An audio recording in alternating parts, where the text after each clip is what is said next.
വൈകുന്നേരം ചായയൊക്കെ കുട്ടികൾക്കൊക്കെ കൊടുക്കാൻ പറ്റിയ നല്ല ടേസ്റ്റി ആയിട്ടുള്ള ഒരു സിമ്പിൾ ആയിട്ടുള്ള ഒരു സ്നാക്കാണ് ഉണ്ടാക്കുന്നത്. എല്ലാവരും ട്രൈ ചെയ്ത് നോക്കാം. എങ്ങനെ ചെയ്യുന്നത് നോക്കാം. അപ്പോൾ ഇതുണ്ടാക്കാനായിട്ട് നമുക്ക് വേണ്ടത് ബണ്ണാണ്. ഏത് ടൈപ്പ് ബണ്ണായാലും കുഴപ്പമൊന്നുമില്ല. അപ്പോൾ ബണ്ണിൻ്റെ നടുക്ക് ഞാനൊന്ന് കട്ട് ചെയ്തെടുക്കുന്നുണ്ട്. ഇതുപോലെ ഒന്ന് സ്ക്വയർ ആയിട്ട് താഴെ വരെ കട്ട് ചെയ്യരുത്, ജസ്റ്റ് ഇതുപോലെ ഒന്ന് കട്ട് ചെയ്തെടുത്താൽ മതി. ഇത് 4 സൈഡും ഇതുപോലെ ഒന്ന് കട്ട് ചെയ്തതിന് ശേഷം നമുക്ക് ഇതിൻ്റെ ആ മേലത്തെ പോർഷൻ എടുത്ത് മാറ്റാം. അപ്പോൾ നടുക്ക് ഇങ്ങനെ ഒരു ഹോള് മാതിരി ഉണ്ടാവും. അപ്പോൾ നമ്മളിത് അതെടുത്ത് മാറ്റിയിട്ടുണ്ട് കേട്ടോ. ഇനി നമുക്ക് ഇതിനകത്തോട്ട് ഒരു മുട്ട ഒഴിച്ചു കൊടുക്കാം. കുട്ടികൾക്ക് നല്ല ഇഷ്ടമാവും, ഒരു പിസയൊക്കെ കഴിക്കുന്ന പോലെ തോന്നും കേട്ടോ.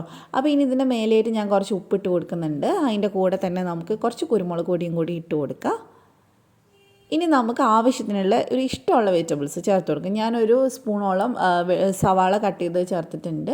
പിന്നെ ഒരു സ്പൂണ് തക്കാളി ചേർത്ത് കൊടുക്കുന്നുണ്ട്, കുറച്ച് അത്രയേ ഉള്ളൂ. പിന്നെ കുറച്ച് ക്യാപ്സിക്കം ചേർത്ത് കൊടുക്കുന്നുണ്ട്. പിന്നെ അതേപോലെ തന്നെ ഇത്രയും കൂടി ഉപ്പ് ഞാൻ ഇട്ടിട്ടുണ്ട്, വെജിറ്റബിൾസിനും കൂടി ഉള്ളതാണ്. പിന്നെ 1 ടീസ്പൂൺ ടൊമാറ്റോ സോസും കൂടെ ചേർത്ത് കൊടുക്കുന്നുണ്ട്. അതിൻ്റെ കൂടെ ഒരു പിസയുടെ ഫ്ലേവർ കിട്ടാനായിട്ട് ഒറിഗാനോ ചേർത്ത് കൊടുക്കുന്നുണ്ട്. അപ്പോൾ കയ്യിലുണ്ടെങ്കിൽ മാത്രം ചേർത്ത് കൊടുത്താൽ മതി, ഇല്ലെങ്കിൽ ചേർക്കണ്ട. പിന്നെ ഒരു ചെറിയ കഷ്ണം ചീസ് ഞാൻ അവിടെ ഇവിടെയൊക്കെ ആയിട്ട് മുറിച്ച് വെച്ച് കൊടുക്കുന്നുണ്ട്. അപ്പോൾ സ്ലൈസ്ഡ് ചീസാണ് ചേർക്കുന്നത്. മൊസറല്ല ഉണ്ടെങ്കിൽ അത് ചേർത്താലും മതി. ഇനി ചീസ് ഇല്ലെങ്കിലും നമുക്കിത് ചെയ്തെടുക്കാൻ പറ്റുന്നതാണ്. അപ്പോൾ സാധാരണ പോലെ തന്നെ ചീസ് ഇല്ലാതെ നമ്മൾ ബാക്കി ചെയ്താൽ മതി. ഇനി സൈഡിലൊക്കെ ആയിട്ട് ഞാൻ കുറച്ച് നെയ്യ് ഇട്ട് കൊടുത്തിട്ടുണ്ട്. അതെല്ലാവരും ഒന്ന് ആക്കി കൊടുക്കുക. നെയ്ക്ക് പകരം ബട്ടർ വെച്ചിട്ടും ചെയ്യാം.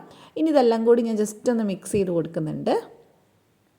അപ്പോൾ ഇങ്ങനെ മിക്സ് ചെയ്യുകയാണെങ്കിൽ മുട്ട എല്ലാവരുടെയും നന്നായിട്ട് സ്പ്രെഡായിട്ട് കിട്ടും.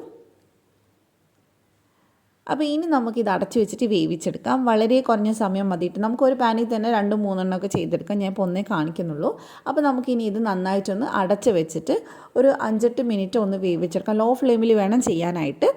അപ്പോൾ അതേ മേൽഭാഗമൊക്കെ നന്നായിട്ട് വെന്ത് വന്നിട്ടുണ്ട്. അതാണ് അതിൻ്റെ പരുവെന്ന് പറയുന്നത്. നമ്മൾ ടച്ച് ചെയ്ത് നോക്കുമ്പോൾ വെള്ളം പോലെ ഉണ്ടാവാൻ പാടില്ല. നന്നായിട്ട് വെന്തിട്ടുണ്ട്. ഇനി നമുക്കിതെടുത്തിട്ട് കട്ട് ചെയ്ത് സെർവ് ചെയ്യാം. ടൊമാറ്റോ സോസിൻ്റെയോ അല്ല മയോണൈസിൻ്റെ കൂടെ സെർവ് ചെയ്യാം. നല്ല ടേസ്റ്റിയാണ്. അതുപോലെ തന്നെ വളരെ സിമ്പിളായിട്ട് ചെയ്യാൻ പറ്റുന്ന ഒരു റെസിപ്പിയും കൂടിയാണ്. എല്ലാവരും ട്രൈ ചെയ്ത് നോക്കുക. അപ്പോൾ ഇഷ്ടമായിട്ടുണ്ടെങ്കിൽ ഇതുപോലത്തെ നല്ല കിടിലൻ റെസിപ്പീസിന് വേണ്ടി ധ്യാൻസ് കണ്ണൂർ കിച്ചൺ ഒന്ന് സബ്സ്ക്രൈബ് ചെയ്തേക്കണേ. ഫേസ്ബുക്കിലാണ് കാണുന്നെങ്കിൽ പേജ് ഒന്ന് ഫോളോ ചെയ്യുക. അപ്പം മറ്റൊരു നല്ല റെസിപ്പി ആയിട്ട് വീണ്ടും കാണാം. Thank you for watching.